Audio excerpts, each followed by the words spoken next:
Skin problem ni Sky, pinagaling natin from this to this. Healthy skin and coat, fluffy and smooth.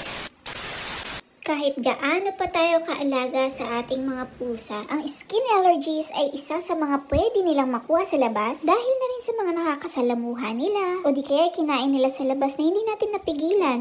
Tapos pagbalik nila ng bahay, ayan, may sugat, naglalaga sa mga balahibo, namamayat, tapos walang gana kumain. Better pa rin kung ipapakonsult sa vet at sabayan ng masustansyang pagkain. Binibigyan ko si Sky nitong wild salmon oil ni Petmara para mapabilis ang paggaling ng kanyang balat.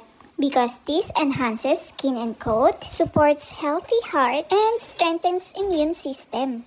Just few drops nito sa kanyang paboritong beef and chicken raw recipe kibos. Na-enjoy niya ang pagkain habang nagpapagaling. Kaya kung may skin issues ang inyong alaga, hindi maganda ang balahibo, di kaya ay naglalagas, bakit hindi nyo subukan ang wild salmon oil ni Petmara? Para achieve ang healthy skin and coat, check nyo na ang comment section o di kaya ang yellow basket. Let's go!